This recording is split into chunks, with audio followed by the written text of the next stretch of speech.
Reach the living room, the mother quickly uncovers Eleanor's eyes. There Arthur stands, along with all the family members and everyone dear to her, gathered to celebrate her important day. Her brother takes this opportunity to request his sister for a dance. Of course, Eleanor is startled to see her brother inviting her like this for something she never expected to happen.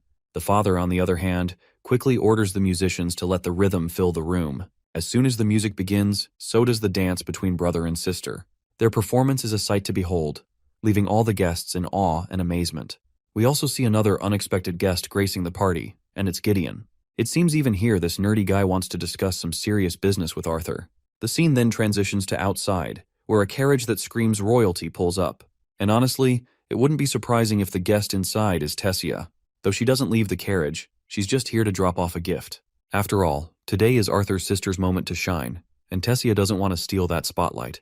Instead, she simply tells her servant to deliver the gift. Now back to this nutjob Gideon. Once they step aside for a private chat, Arthur is hoping Gideon didn't crash the party just to talk business. But Gideon quickly denies it, adding that he even brought Eleanor a gift as well. Whatever the case, Arthur quickly asks Gideon what pleasure he owes to a visit from the #1 artificer of Dickathon. Gideon, with his usual annoyed expression, explains that he just wanted to deliver the news that the council has approved the design he refined from his blueprint, and it's already undergoing construction. The council, by the way, is what the kings and queens of Dickathon now prefer to call themselves after abandoning the monarchy they once held over the 3 kingdoms. Arthur congratulates him, sure that Gideon's efforts are deserving of a reward befitting his achievements. But for Gideon, money and fame are just means to an end. What he actually wants is something even the council can't provide. Suddenly, Gideon's fans start surrounding him, completely occupying his attention and leaving Arthur to his thoughts. As Arthur stands there, he notices Lilia calling out to him. She's out of breath after sprinting all the way here and apologizes for being late. Arthur assures her it's fine, mentioning that her parents had already told him how busy she's been these days as a secretary of the student council. Putting that aside, Arthur greets her properly, as it's been forever since they last saw each other. As they stand face to face, Lilia suddenly notices how tall he's gotten. They spend some quality time catching up, and Arthur finds himself glad to see how much she's grown. The little girl who used to hide from her parents and eat meals with the maids and butlers has now become so accomplished. Lilia looks charmingly annoyed, thinking he's teasing her just because she once showed him her secret hiding spot. Still, Arthur can't help but point out how far she's come. The girl who used to stress about her future is now thriving at the most prestigious academy in Dickathon. Judging by the number of boys who've been sneaking her soulful stares during their conversation, Arthur assumes she's become quite popular as well. Well, there goes her Freudian slip. Lilia unintentionally lets it slip that she doesn't even have a boyfriend.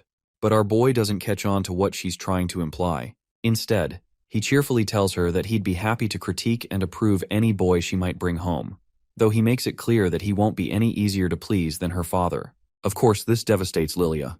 To think that Arthur doesn't even consider her in that way is just heartbreaking for her. That's when Gideon joins their conversation.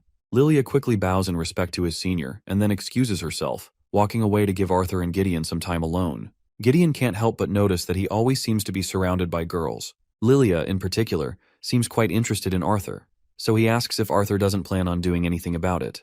Our boy simply states that Lilia is someone whose life has been changed by him, and her feelings towards him aren't exactly love, but more akin to gratitude. As far as Arthur is concerned, what she's feeling now is more like the infatuation a damsel might have toward a hero. But in the future, he's sure she'll be able to distinguish those feelings. Gideon finds it frustratingly repulsive how deeply and thoroughly Arthur seems to analyze these situations. In any case, Arthur is certain that Gideon isn't here to give him advice on love, so he asks what he really wants to discuss. Gideon then claims that he wants to use the money, fame, and power that the council has bestowed upon him to get something he can't obtain elsewhere, which is Arthur's knowledge. Arthur had already started having second thoughts after giving Gideon the blueprints for the steam engine because he didn't want to change how this world works any more than he already has. This continent is doing just fine without his interventions. Hearing this, Gideon becomes more certain that Arthur has even more inventions in mind that could change the world, but he just doesn't want to talk about them. Arthur finds it concerning how easily Gideon picks up only the parts of his thoughts he wants to hear. So Arthur coldly addresses Gideon and makes it clear that he's not here to indulge his selfish curiosities. In response, Gideon decides to offer a trade. He promises not to ask about any world-changing inventions, but he wants to borrow Arthur's mind from time to time. In return, he offers to become Arthur's personal benefactor for whatever sort of artifacts or goods he might need. The deal is lucrative, and Arthur sees no reason to deny it, so he shakes Gideon's hand to seal the agreement. Meanwhile, we see Ellie unwrapping all the gifts she's received, and among the sea of presents, Arthur notices an oddly shaped one that stands out the most.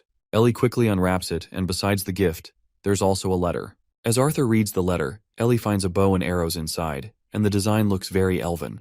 While Arthur has no clue who might have sent this gift, we already know that it's from Tessia. That's when Ellie extends her hand and demands her brother hand over her gift. Arthur doesn't waste a moment and produces 2 small jewelry boxes, one for his sister and one for his mother. Once Ellie opens it, we see that it's the same phoenix feather necklace Arthur got from Gideon. These necklaces are meant to protect them in case he or his father isn't around. While Mrs. Helstea is in awe of such a lavish item, her husband claims that these 2 pendants are the only ones in existence. After putting one of the pendants around his sister's neck, Arthur greets her with a heartfelt happy birthday. Later, we find ourselves at the manufacturing facility, where Arthur walks alongside Gideon. This place is restricted to council members only, yet Arthur is being given the privilege of walking around. As they talk back and forth, Gideon remembers that Arthur's birthday passed not long ago. It's actually been 4 months since Ellie's birthday, and the days have blurred by. But still, even though it's late, Gideon presents his gift to Arthur. When Arthur opens the box, he finds exactly what he's been hoping for a long time. For that reason, Arthur thanks his maniac friend. But Gideon states that, compared to the help Arthur provided with the steam engine, this little present is nothing. Though Gideon is curious why Arthur wanted to hide not just 1, but 2 elemental attributes. As a joke, Gideon even wonders aloud if Arthur is a quadra-elemental mage or something like that. Well, this joke hits a little too close to home for Gideon because, to his surprise, Arthur actually is a quadra-elemental mage. Gideon chokes when he hears this, and it finally clicks for him. The reason Arthur wanted that bracelet is to hide half of his elemental attributes, but he isn't sure why Arthur is revealing this now, of all times. My guy doesn't shy away from explaining that the more Gideon knows about how special Arthur is, the more likely he'll be inclined to give him free stuff. However, Gideon still believes the secret Arthur just shared is literally world-defying, and he actually wants some proof to truly believe it. Arthur is more than willing to prove himself. In any case, Arthur is really impressed by how fast the ship is getting built. Gideon feels glad about this and states that, by the time Arthur is prancing merrily to his first day of school in a few days, the Decatheus will set sail. As Arthur walks alone, he truly acknowledges how fast this old geezer really works. To think he could organize and have an entire steam engine ship built in a matter of months is mind-blowing. If this new continent really is as hostile as they say, Arthur just can't afford to train half-heartedly. With the artifact Gideon gave him, he should work on getting his wind and earth magic closer to his fire and water magic. Lost in thought, Arthur accidentally stumbles into a big guy who's also carrying 2 chicks alongside him. Seeing this guy as just a low-life extra, Arthur decides to walk past. But this guy doesn't quit with his teasing, and even goes as far as grabbing Arthur by the head. Arthur is willing to ignore the guy's yapping, but he can't tolerate having his head grabbed. Finally, Arthur's deadly glare causes the guy to recoil in apprehension. He's seriously annoyed that this guy dared speak to a professor of Ziren's academy like that. The mention that this bastard is a professor makes Arthur halt. While the guy continues to mock Arthur and flaunt his title as professor, Arthur throws down the pendant he had stolen from the guy, leaving the bastard utterly bewildered. As far as this bastard can tell, he did not see this brat move, so how come he even stole that pendant? As soon as Arthur gets back home, his sister and the little furball jump at him, but he quickly saves himself by gently making them both float using his wind magic. He questions his sister where their parents are, to which Ellie responds that they're in the living room with Elijah because there's a package they received from Zyrus Academy. One is for Elijah, and one is for Arthur. It turns out it's a uniform they've received, and seeing the box that officially welcomes him to Zyrus Academy, the moment feels special to Arthur. From an orphan to a king, to a baby, then an adventurer, it looks like he will finally be a student. He can't even begin to imagine how much more this world is going to teach him. Well, there you go, guys. The end of the 3rd season. The next season opens with Arthur getting ready for school, while Elijah is already prepared and waiting. As Arthur dons his uniform, Elijah can't help but question why Arthur chose to attend Zyrus Academy as a scholar mage. To that, Arthur simply responds that he wanted to learn more about magic theory. But Elijah points out that Arthur could have done that by taking electives instead of centering his entire academic life around it. Well, fighting kids his age doesn't really interest Arthur much. Besides, he'll still be taking some battle mage classes on the side. Elijah knows all this, but he's heard that scholar mages tend to be looked down upon by battle mage students. He's worried about how many students Arthur will end up sending to the medical ward for looking down on him. Anyhow, as Arthur finishes getting ready, he assures his friend that he'll try to behave. Later, they arrive in the dining area and sit down for breakfast. Ellie is sulking because she wanted to go to Zyrus Academy as well. Seeing her brother in that prestigious uniform doesn't make things any easier for her. After breakfast, Arthur and Elijah are finally ready to depart for their academy. Before boarding the carriage, Arthur makes sure to give his parents a sweet hug. He also makes sure to show some love to his sister, ruffling her hair playfully. Arthur reminds them to keep the pendants he gave them on at all times. Both his mother and sister proudly show the pendants they're already wearing. His father, not wanting to be left out, asks if his son has any final words for him. To this, Arthur simply smirks and advises his old man to just don't burn the house down while he is training. After their short journey, Arthur finally arrives at the academy. The scene is bustling with all kinds of students arriving, some riding fantastical animals as their means of transportation. As the students gather, one of the seniors steps forward and informs everyone to form a single file line in front of the grand white central building up ahead. Attendance at the entrance ceremony is mandatory. One by one, the students approach the receptionist's desk to register and verify their identities. When it's finally Arthur's turn, the receptionist is visibly shocked upon learning that Arthur has affinities for both earth and wind magic. After a brief moment of surprise, she regains her composure and directs him to proceed further. The auditorium is already packed with students, and there isn't a single seat left unoccupied. Arthur and Elijah navigate their way through the crowded seating area, finally managing to secure seats after quite a bit of effort. Soon after, the chairman of the academy, Good Sky, makes her appearance. Her sharp eyes immediately catch sight of Arthur, and she acknowledges him with a subtle wink. With just a single snap of her fingers, the noisy students, who had been chattering amongst themselves, fall into complete silence. Arthur is thoroughly impressed by her display of power. While he never doubted her abilities, seeing her exert enough control to encompass the entire building is truly awe-inspiring. The old hag finally begins her speech. She starts by apologizing to all the students for silencing them so abruptly, but explains that, at her age, she can only speak so loudly. After introducing herself, instead of the usual generic speech she gives every year, she decides to get a little creative since this year is special. She takes a lot of pride while revealing that ever since the founding of the institution, this academy has never had as many elves and dwarves in attendance as it does today. With that in mind, who better to welcome everyone than the very students who will help lead and give voices to all? She then calls for a round of applause to welcome the members of the Xyrus Academy Student Council. The first 3 members of the council make their way onto the stage, but they don't draw much attention. However, the one who walks in last commands an undeniable presence, instantly stealing the spotlight and drawing every pair of eyes in the room. The figure is so familiar that even Sylvie perks up in excitement. Arthur can't help but crack a smile as well, his heart warming as he finally sees Tessia after such a long time. All the students had heard rumors that Tessia had been on campus since last year as a direct disciple under Director Goodsky. What makes this so shocking is that the director is infamous for never taking on a disciple. That fact alone speaks volumes about just how talented this lady is. As the student council takes their places on the podium, Tessia takes the initiative to introduce herself as the student council president. First and foremost, she congratulates everyone for gaining admission to the finest institute of mages this continent has to offer.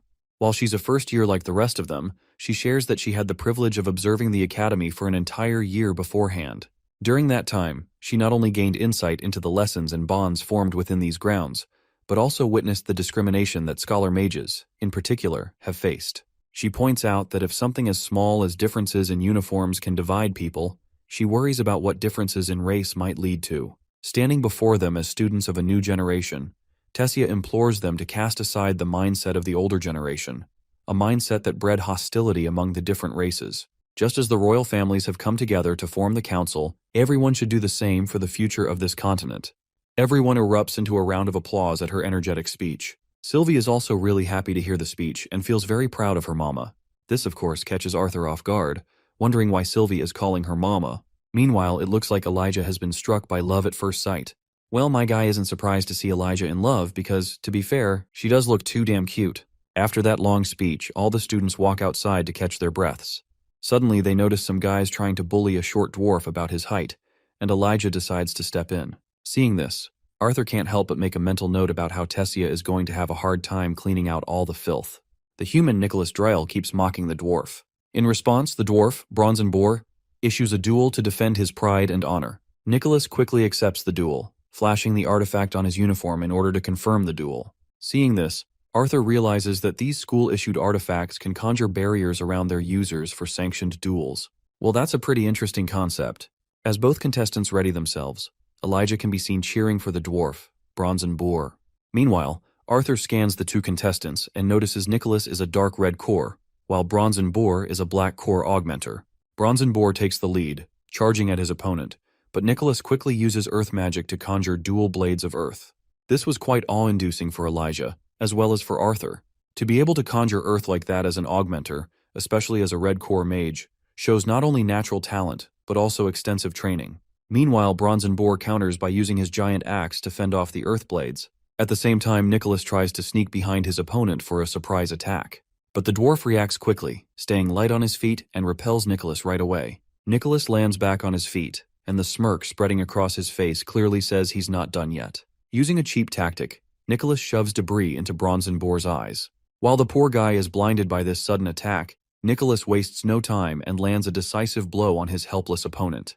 And just like that, the duel of pride is over, with Nicholas winning in the most unprideful way possible.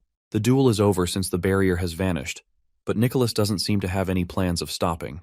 The bastard proceeds to break the poor guy's arm, who's lying helpless on the ground. But Elijah isn't ready to let this happen.